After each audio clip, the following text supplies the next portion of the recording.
Bonjour, moi c'est Fatoussi, je viens du Mali. Alors j'ai fait toute ma scolarité au Mali de la première année à la terminale et ensuite j'ai bénéficié à travers un concours d'une bourse d'excellence qui m'a permis de poursuivre mes études au DSDA. J'ai donc fait une licence en informatique et mathématiques au DSDA durant mes 2 premières années et ensuite je suis allée à l'UCBL à Lyon 1 pour faire une L3 toujours en informatique et mathématiques.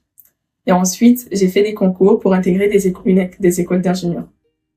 Cette année, j'ai fait une L3 en informatique et mathématiques à Lyon 1 et à l'issue de cette L3, j'ai passé des concours qui m'ont donc permis d'être admise à l'école polytechnique l'X de Paris.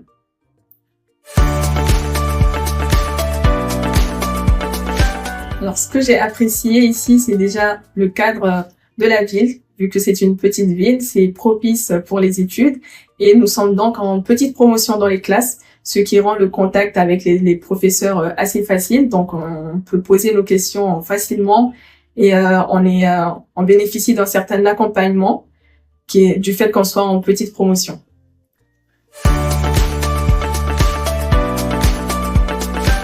Alors, une anecdote, ce serait une de mes cols de mathématiques avec Madame Darak. On avait tendance à se dire qu'en mathématiques, les Maliens, ils étaient un peu assez forts. Et donc, un jour, en colle de mathématiques, j'étais avec une étudiante et Madame Darak, elle lui a donné un exercice facilement. Et moi, l'exercice, pour moi, il me paraissait facile.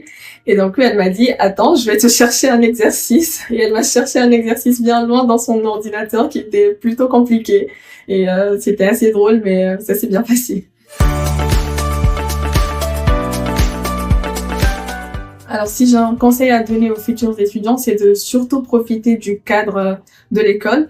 Je le rappelle, le format, le fait qu'on soit en petite promotion, c'est une occasion, une opportunité en or pour profiter de la présence des professeurs. Et ils sont très disponibles. Il faut leur poser le maximum de questions et ne pas hésiter à faire beaucoup d'exercices, à suivre le rythme, rester dans le rythme jusqu'au bout. Faire les TD dans la cadence, dans le rythme demandé et vous appliquer comme il se doit et échanger avec les professeurs.